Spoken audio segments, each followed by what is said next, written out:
No Brasil, como é que isso vem acontecer? Nagôs, Jejes, Bantus e até os Fanti-Achantes, que eu não coloquei aqui, eles vão dar origem a quê? Originam os candomblés e a Umbanda, tá? Vamos cá, ó. Importante. Vamos falar da Umbanda primeiro. Lugar religioso, templo, tenda, centro. Você pode chamar qualquer um desses termos, legal? Olha aí, religião monoteísta, como eu falei, porque ela vem de uma origem também dos candomblés, tá? Um Deus maior. A Umbanda, ela pega o panteão africano, porém não todo o panteão, porque os africanos que para cá vieram, que trouxeram essa tradição, que deu origem aos candomblés aqui, eles tinham mais de 400 divindades. Nem todas chegaram até o Brasil, porém a Umbanda, ela resume isso em 14 divindades. 14 divindades, 7 linhas, masculino, feminino, 7, 7, 14, ok? Vamos falar sobre isso daqui a pouco. Olha, ó, culto aos orixás, Deus maior, Olorum, Olodumare. Então veja que aqui está a característica africana da Umbanda, onde ela resguarda essa característica, porém a Umbanda ela é muito brasileira e eu vou mostrar para vocês. Vamos aqui, ó. Os chefes são os babalorixás, homem, mulheres, ialorixás, tá bom? E os filhos de santos são aqueles que estão em processo de desenvolvimento mediúnico, ok? Segundo as entrevistas que nós fizemos e os livros que nós lemos. Olha aqui, ó. Os fundamentos da Umbanda variam conforme vertentes que pratiquem. A Umbanda, ela, assim como o Candomblé, ela não tem uma codificação como o espiritismo kardecista. Então, cada casa, cada terreiro, cada tenda, como queiram, ela tem suas próprias regras. Isso vai depender do chefe espiritual e do chefe Ialorixá ou Babalorixá. Deu para entender? Então as regras são internas, porém existem linhas que conectam e que dão o quê? Que dão uma unidade, podendo então chamar de religião. Por exemplo, a Umbanda não tem livro sagrado, claro, nem toda religião tem livro sagrado. Para ter religião, você tem que ter dogmas, tem que ter divindade ou divindades, ok? Não necessariamente livro sagrado. Vamos lá? Continuando então. Ritos também, né? Para ter religião.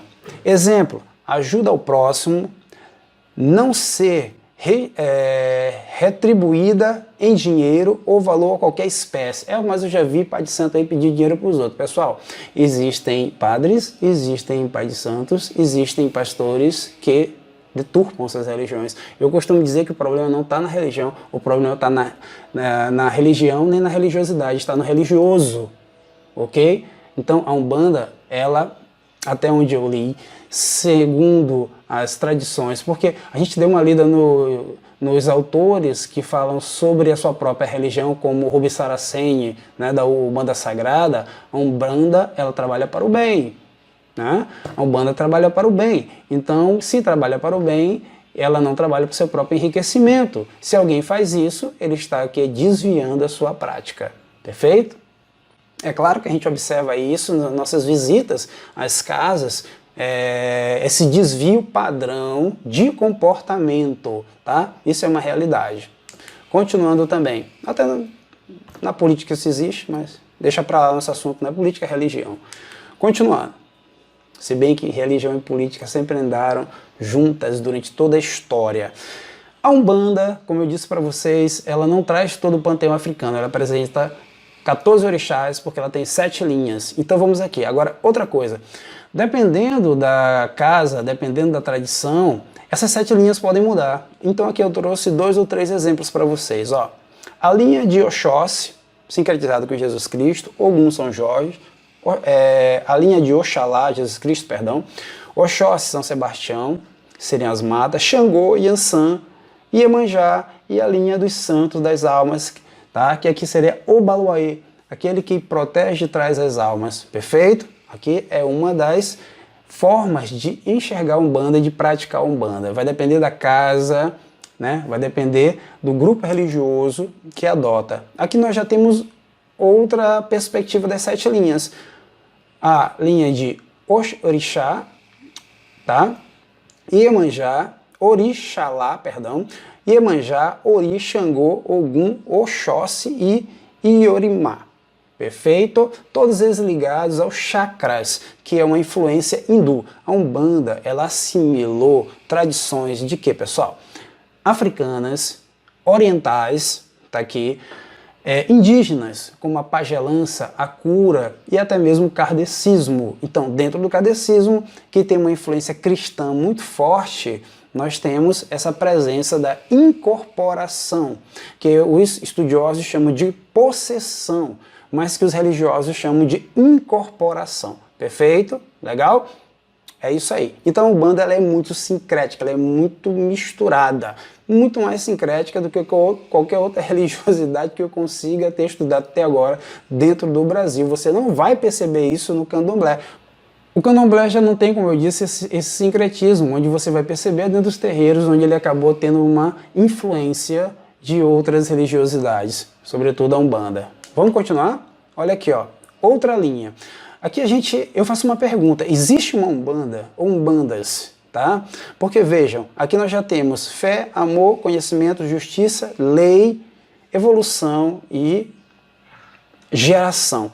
E temos alguns orixás que não se apresentaram nas outras, como Egonitá, ok? Aqui, até onde eu já estudei, pessoal, e li sobre a religião umbandista na perspectiva de Rubens Saraceni, hoje liderado por Alexandre Comino, nós temos Egonitá. Então aqui seria uma perspectiva dentro da Umbanda Sagrada, que considera a Umbanda Sagrada, tá? Então tem várias linhas, tem várias perspectivas de Umbanda, tá? Mas todas elas trabalham com 7 linhas, masculino e feminino, 14 orixás, ok? Que se complementam, ok?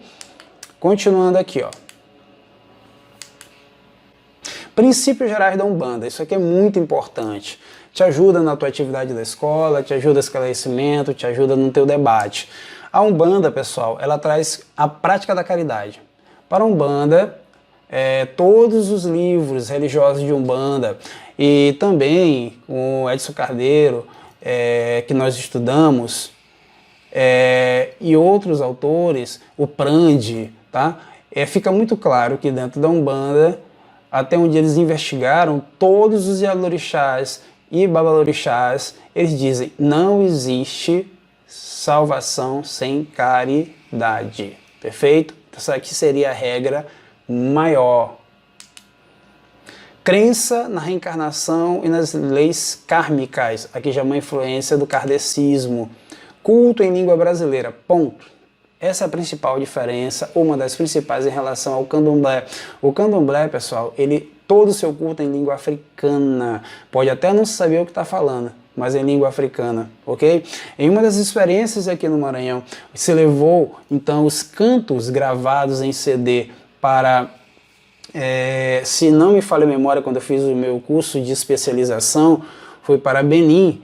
Chegando lá, eles choraram, porque eles entenderam perfeitamente e entenderam que aquilo ali foi uma tradição levada pelos seus irmãos e pais que sumiram pela escravidão e nunca mais voltaram, tá? Então isso é belíssimo, porque o Candomblé, ele preserva a tradição africana, enquanto a Umbanda não preserva essa tradição africana, ela não tem esse objetivo, ok? Isso fica mais claro quando a gente vai estudar o Renato Ortiz, com a morte branca do feiticeiro negro, no seu livro, a gente vai falar sobre ele daqui a pouco, tá? Então, ó, culto em língua brasileira, incorporação de espíritos, guias, como eles chamam, imortalidade da alma, existência de vários arquétipos, modelos, o preto velho, sabedoria, criança, pureza, o índio, o caboclo, a bravura, o baiano, certo, pessoal? Também a bravura e aquele que sabe desenvolver os problemas, o cangaceiro, aquele que sobrevive às dificuldades, marinheiro.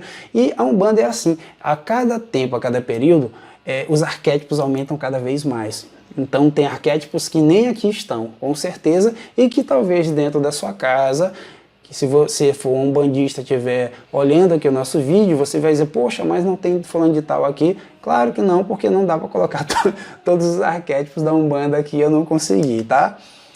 Orixás como intercessores de Olorum, tá? E protetores, não existem sacrifícios de animais. Aqui é outra diferença em relação ao candomblé. O candomblé ele tem sacrifícios incruentos de sangue, uma tradição do candomblé. A Umbanda não aceita esses sacrifícios, ok?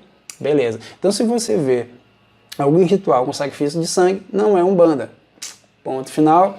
Essa é a regra, é um dogma dentro, e isso é uma regra geral entre os terreiros. Se fizer, está indo numa contravenção, ou então não é Umbanda. Continuando. Sincretismo religioso entre os orixás e os santos católicos. Característica fundamental da Umbanda, ok? Síntese da cultura brasileira, segundo os autores. E aí sim, aqui é a capa do livro do Renato Ortiz, A Morte Branca do Feiticeiro Negro, um tema eu indico a todo estudante, a todo curioso, a todo especialista, a leitura desse livro. Então eu trouxe aqui algumas partes que faço questão de ler com vocês.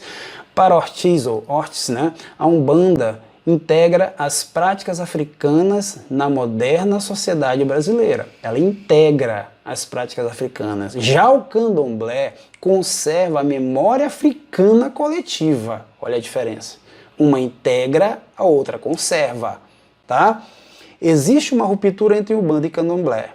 Para a primeira, a África deixa de se constituir em fonte de inspiração sagrada, o que é afro-brasileiro e torna-se brasileiro. Umbanda, ok? Para o candomblé, a África conota a ideia de terra-mãe. A Umbanda aparece como uma religião nacional. Entenderam a diferença? Isso é muito importante. Continuando.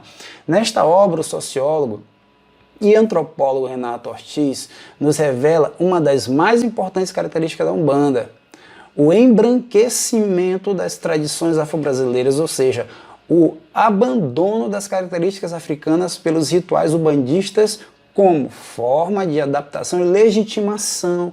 Então a Umbanda ela vai abandonando. Não, cuidado, quando ele fala aqui de embranquecimento, não tem nada a ver com racismo. Ele está falando que as tradições africanas, o canto em língua africana, os rituais de Ogum, de Xangô, que são todos feitos da mesma forma, não. Agora que vão existir na Umbanda os caboclos de Ogum, cada casa tem uma forma de manifestação, é isso, feito da sua forma. E em língua nacional, é o processo de embranquecimento, não tem nada a ver com racismo, cuidado, tá? Para não entender errado. E outra coisa importante, a Umbanda também faz isso com uma estratégia de sobrevivência, tá? Forma de adaptação e legitimação, porque a Umbanda, dentro dos estudos sociológicos e antropológicos, ela nasce na década de 30, no período de perseguição de Getúlio Vargas. Tinha que se legalizar na polícia. Quem era aceito na época era o espiritismo. Então, para muitos terreiros existirem, eles tinham que se colocar como nome tenda, espírita de Umbanda. Onde já se viu? Ou espírita Umbanda. Mas para ser aceito, colocava-se tenda espírita de Umbanda, obrigatoriamente. Isso virou costume, até hoje existe, mas era uma forma de sobrevivência. Disfarçava-se de espiritismo para ser aceito pelo Estado. Então, a forma de deixar de lado o que é africano, porque vejam, os batuques eram proibidos, a capoeira era proibida, até a capoeira ser aceita, o Estado permitir a legalização das academias, tá? Com mestre Bimba, para que aquilo ali se tornasse a capoeira nacional e depois os batuques serem aceitos, demora muito tempo, houve muita perseguição, era coisa de vagabundo, era coisa de preto, era coisa de que não tinha o que fazer. Então a Umbanda ela busca uma sobrevivência através desse processo de embranquecimento, de adaptação, tá? Dentro de uma sociedade moderna de classes e racista, ok? Vamos lá.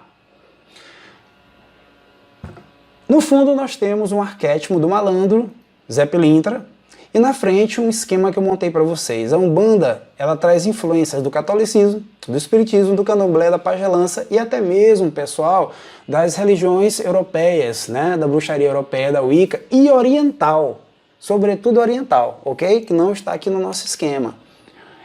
E esses arquétipos estão aqui: cangaceiro, cigano, baiano, boiadeiro, índio, orientais. Nós temos elementais, né, como as sereias e outros. Nós temos fidalgos, e eu não vou entrar em todos eles, Baianos, malandros, preto, velhos e muitos mais, tá? Muitos mais.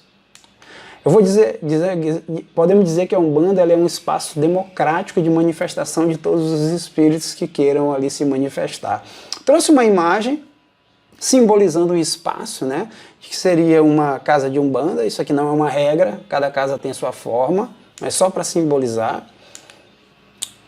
E aí sim, vamos falar um pouquinho sobre os candomblés. Local, normalmente os terreiros. Segundo Edson Carneiro, ok?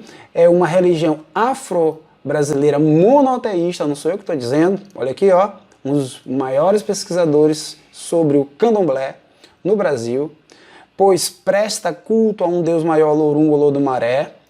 Na tradição Nagô Yorubá, Zambi ou Zambi Ampungo, na tradição Bantá, Banto. Perfeito? Legal? Vamos lá. Junção de terreiros de termos quibundos e Yorumbá, que significa casa de dança ou atabaques, instrumento musical. E aqui eu quero fazer uma coisa. Mas isso não é macumba? Cuidado, pessoal. Macumba é nada mais do que uma madeira, uma planta que deu origem aos atabaques. Então, esse termo macumba pejorativo para a magia negra não tem nada a ver com Umbanda ou com candomblé. Deu para entender? Beleza? Vamos lá. E outra coisa, não existe um candomblé, existem candomblés, porque existem nações e tradições.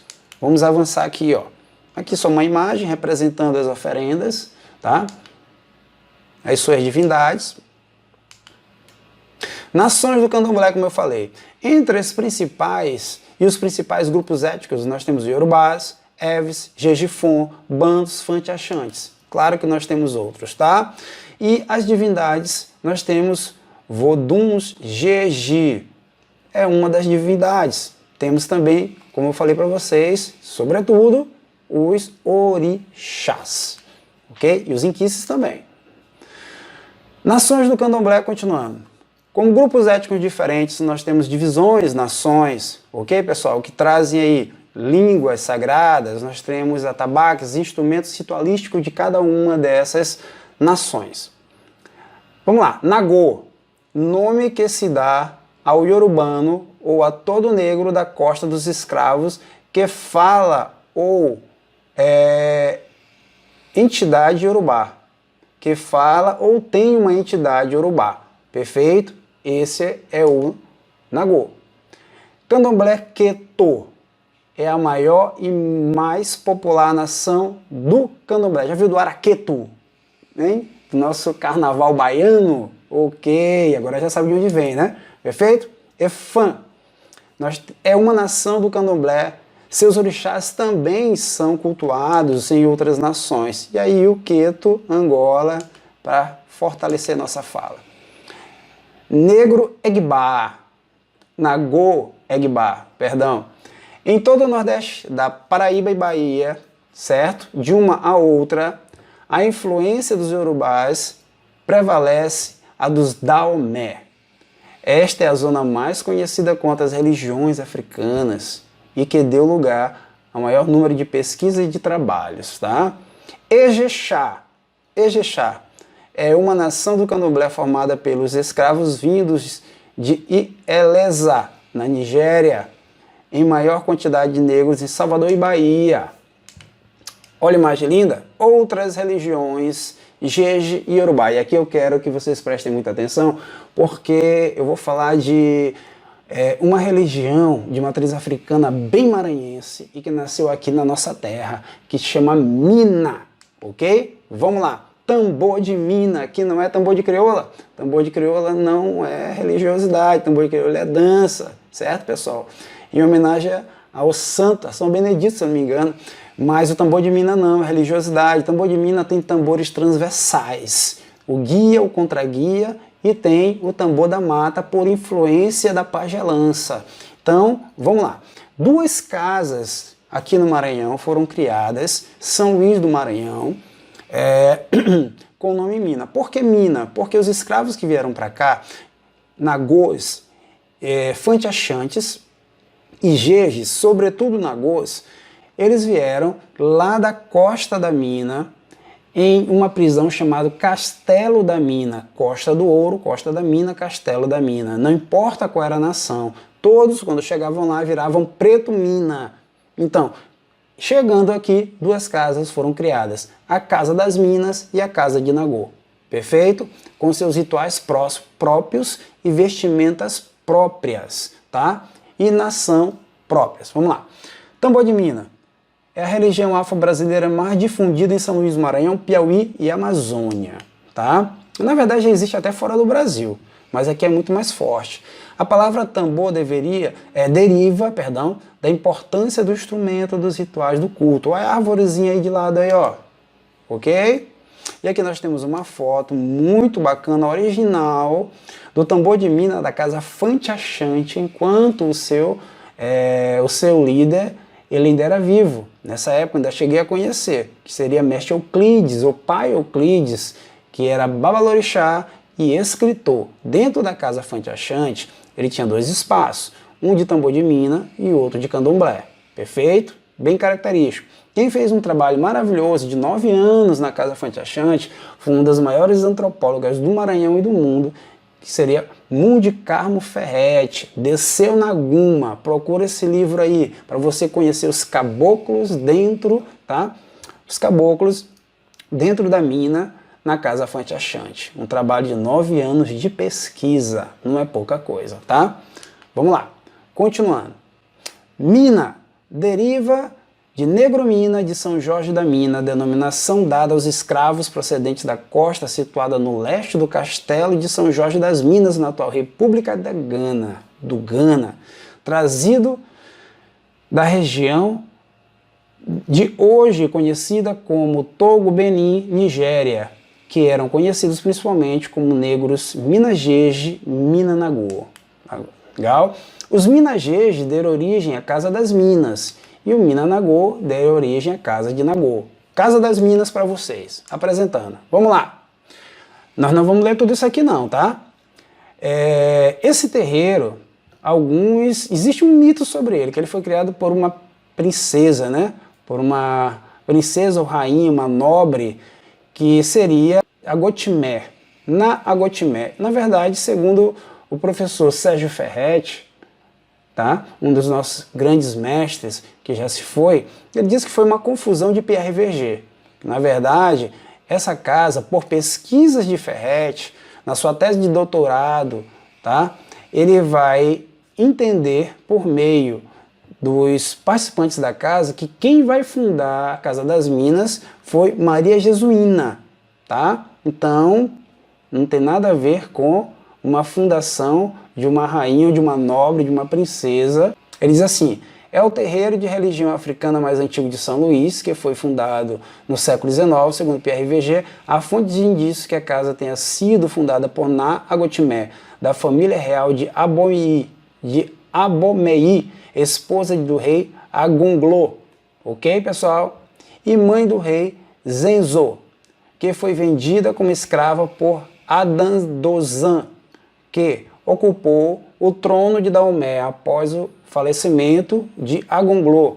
Mas os ocupantes da casa levaram em conta a memória histórica que aponta Maria Jesuína, africana, fundadora e que consagrou ao Vodun Toi Zomadonu como fundadora da casa. Beleza? Ok? Legal, hein? Vamos aqui, ó. E aí, nossa fonte. Casa das Minas. Ainda, organização da casa. Por ordem de Toi Zomadonu, Mãe Jesuína fundou a casa e esta pertence a ele. Culto aos voduns, entidades espirituais de antigos reis africanos de Daomé, atual República do Benin, etnia Jeji.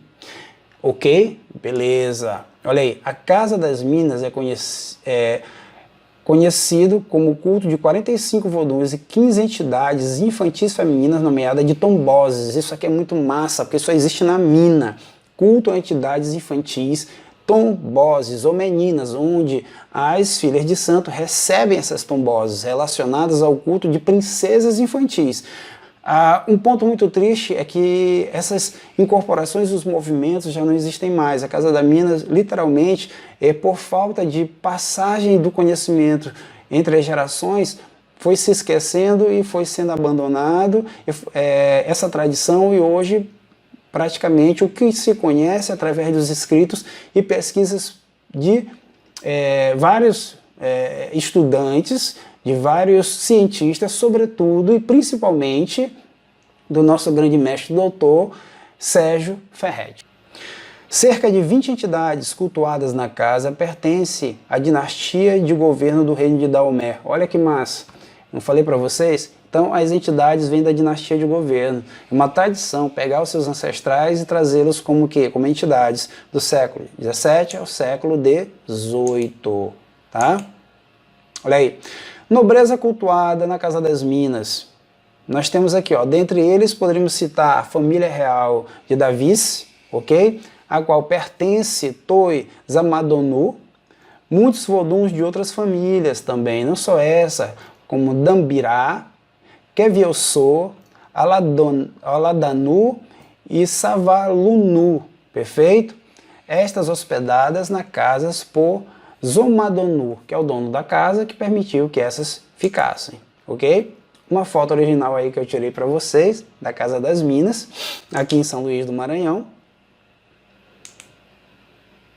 E avançando para a Casa de Nagô, que é a segunda casa que cultua essa religião chamada Mina. A Casa de Nagô foi fundada por duas africanas, Josefa Nagô e Joana Cambinda, ou Agonô, que, segundo alguns, era de Angola. Segundo Oliveira, 1989, página 32.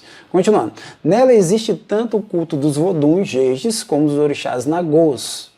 Perfeito? Então já percebam que nós temos dois cultos dentro dessa casa.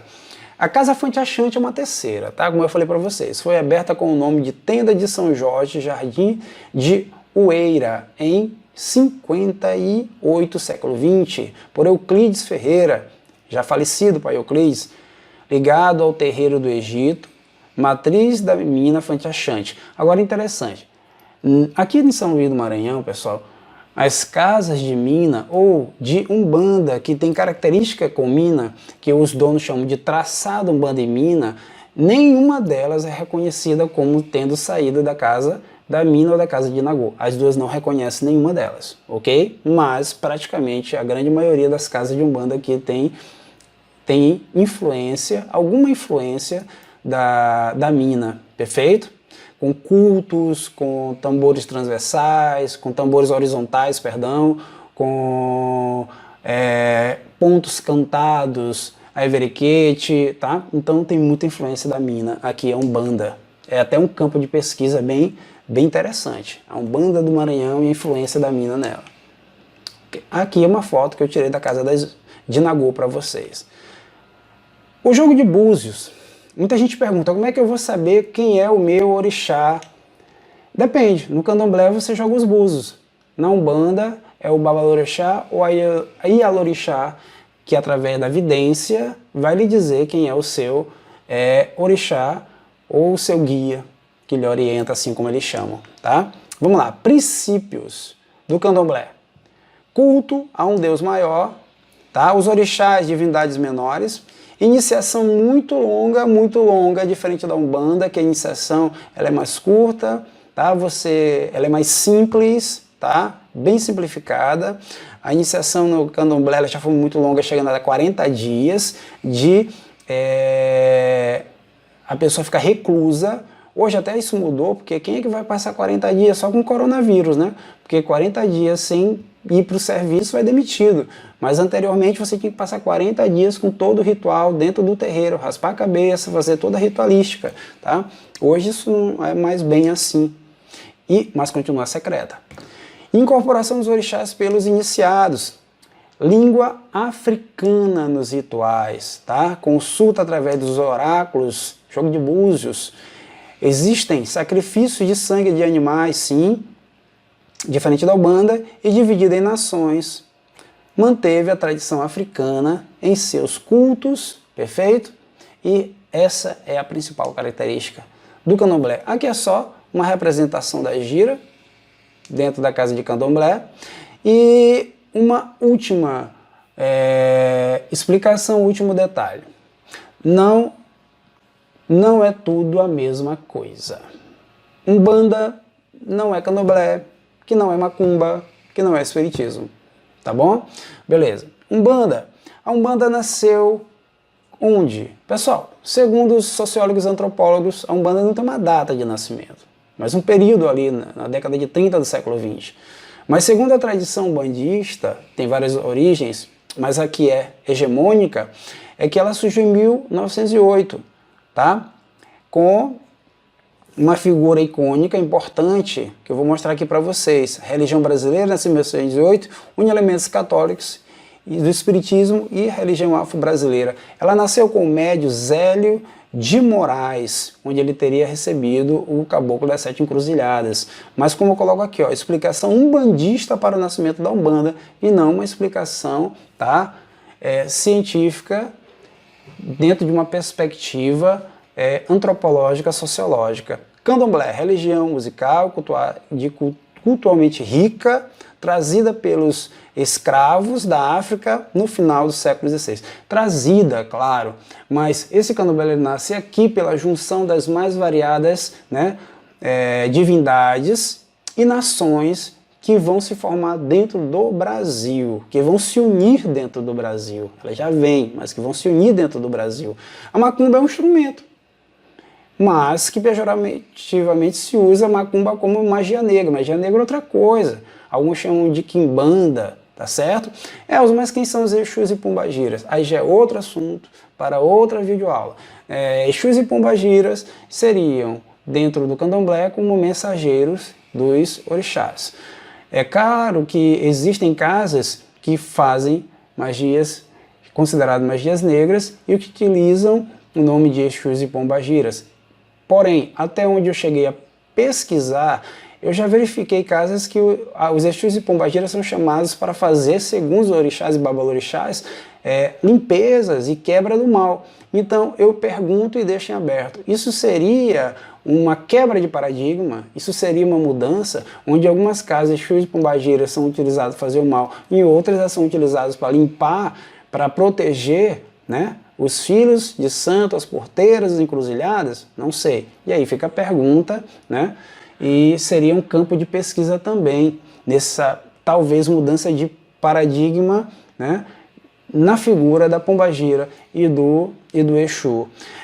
Eu recomendo o Reginaldo Prandi, que fala sobre a figura de Dona Pombagira, que ele chama as faces inconfessas do Brasil, onde você é católico, você é protestante, mas quando precisa tá lá pedindo ajuda de Dona Pombagira. Dê uma lida, Reginaldo Prandi, as faces inconfessas do Brasil, você vai gostar de ler, perfeito? E o kardecismo, que nasceu ali com Allan Kardec no século XIX, que se coloca enquanto ciência. Ciência essa que trata da natureza, da origem e do destino dos espíritos, bem como de sua relação com o mundo corporal. Isso aqui é fora do Brasil, porque dentro do Brasil nós temos uma figura importantíssima, né, pessoal, que vem trazer uma característica também filosófica, que já existia, mas também religiosa para o espiritismo, tá, pessoal? Que é o tão querido Chico Xavier. Então, com Chico Xavier, o espiritismo no Brasil ele assume uma característica religiosa, de religião. Daí, ciência, filosofia e religião no Brasil, dentro do kardecismo, se unem de forma bem harmônica. Beleza?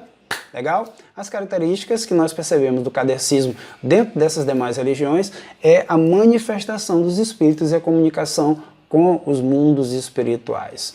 Já que o kardecismo tem uma codificação e as demais não têm. Até mesmo utilizando essa codificação como forma de conhecimento. Porém, muitas linhagens de Umbanda, tá, elas buscam a sua própria, como é que eu posso falar para vocês, a sua própria legitimação, como a Umbanda Sagrada faz isso com os escritos de Rubens Saraceni.